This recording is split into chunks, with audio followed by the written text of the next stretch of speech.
In today's episode, we take a look at setups on USDCAD, Pound JPY, Aussie USD, Euro USD, and Pound Aussie Dollar. We also have some action from our Discord trading room. Please remember to like, share, and comment to help our community grow. Enjoy.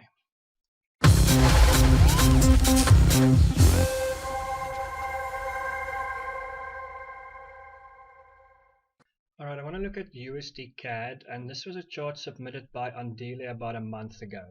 Now he was looking at this 5-wave corrective structure, 1, 2, 3, 4, 5, up to this little almost 1.4 area before we have the move down. Now just moving to the current market at the moment, we are pretty much at this level that Andile predicted, and now we're going to be looking for the short move down. Now I just want to zoom out a little bit here on the weekly chart to show you guys. This is the liquidity point that was run after the market had this big drop. It made this Adam and Eve double bottom, and then we had the big run into the liquidity. Now this last bearish block before the market ran that liquidity, this is what we call the breaker block, and this is the area that we're going to be looking for our reversals. So this is our price action zone, and we did pretty much come up to almost exactly this 1.4 level. Now this 1.4 level is also, if we draw fib on this correction, this is also the 113 extension of this correction. Now this is quite a big move we're expecting. If this does work out, we're looking for a move all the way down, potential into this liquidity area, as we've got quite a lot of untouched liquidity. If I can just mark all of that off.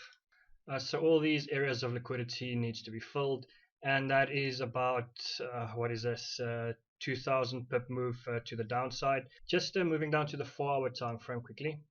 So we currently do have a bit of a reaction here on the 4-hour time frame, although ideally, hopefully next week we might make even one more run and touch this 1.4 area. I see actually on this feed we did touch the 1.4 area. So perhaps even if we don't get to run those highs, maybe we can break a bit lower, and then we can find a correction or a corrective pattern, and then we can short this market and potentially catch that huge move to the downside. Now this was a chart that we were looking to short a bit earlier last year. After this correction and this correction, we actually had a couple of shorts, one over here and one over here, and it was looking good, but as you guys know, you have to be flexible in your analysis, and after this drop it was clear to see that the market was correcting for one more move to the upside. But now that this is complete, like I say, it is I think we do have a high chance of filling in this move, so definitely one for the watch list next week. Now the next chart again is submitted by Andile, and this is on the Pound JPY. And we have the daily time frame on the side here and the 1-hour time frame on this side. And he is looking for a little bit of a bounce once we take this liquidity into this supply or demand area or order block or resistance level, whatever you want to call it. And on this side you can see there's a bit of a 3-drive pattern forming. So even though if I switch to my TradingView account, even though on the weekly time frame this does look very, very bearish to me, there is obviously a possibility that we can just have a little bit of a retrace once we get to this liquidity.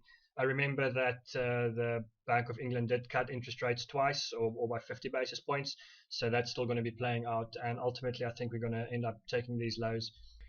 So just jumping to the 4-hour time frame, like I said, this is that big liquidity point, and we are currently doing a bit of a drive to that level. So maybe a bit early next week, if we do clear these lows, we don't just buy over here, but we can look for a bit of a reversal pattern, and maybe then we can get a little bit of a bounce. I wouldn't reach for much higher than maybe this resistance point, but still this is a good trade to look out for next week. So next up, the Aussie dollar US dollar, the big swing trade that I was looking for this year.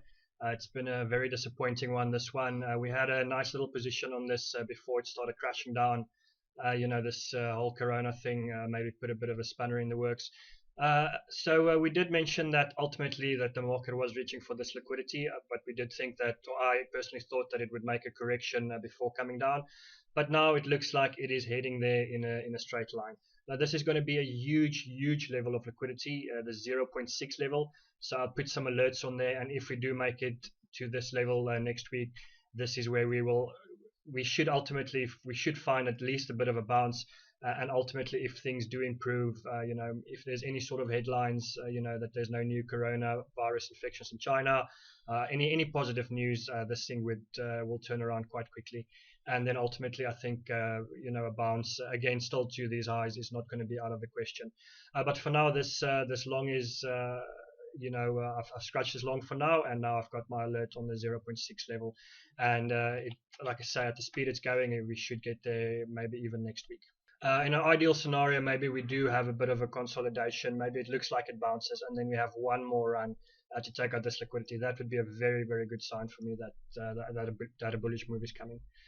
All right, so next up, EURUSD. Again, a big swing trade that we are expecting. We did have this nice run on liquidity, exactly as expected, and then we did have the big bullish run. Since then, the market has come down quite a fair bit. However, nothing has changed on my view. I'm still looking for longs over here, and we are actually in quite an interesting little area now. This last bearish or bullish sort of order block before the market ran these lows, we're actually trading in this area right now. So just looking at the 4-hour time frame. Now, just looking at the 4-hour time frame, this is that weekly order block, and this is where we're going to be looking for some price action. We also have this little order block over here, this last 4-hour move before the market ran up. So as long as we're in this area right now, I don't see any setups, but maybe we can do a bit of a make a bit of a reversal pattern, a consolidation, and then a fake out, and then we can run higher. This is again something that's going to have to develop, but again, for now I'm just looking for longs, and my view hasn't changed on this, and any sort of reversal pattern that develops in this area, I will be looking for more longs. Alright, so now another big swing trade that I'm looking at is that on pound Aussie dollar, a little bit in line with the Aussie dollar that I'm still looking for, that big swing. Now on this chart, you'll notice this big drop, and then we have the bit of a rounded bottom, and then the impulse.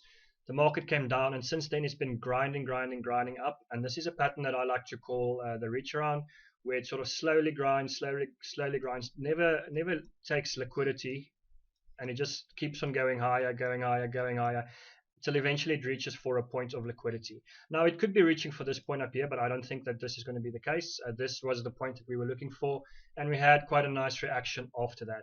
Now, hopefully, ideally, what would happen here in a perfect reach around scenario is we would run lower quite quickly to take these lows, and once we get here, maybe there'll be another reversal, and then we'll have a bit of a Adam and Eve double bottom over here before going higher.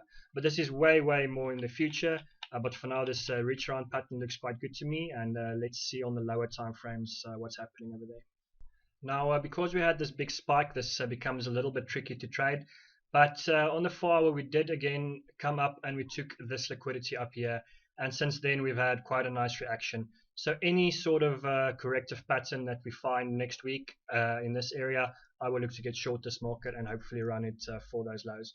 Again, right now I don't have any entry patterns, but this is definitely a chart that I'm only going to be looking for shorts next week.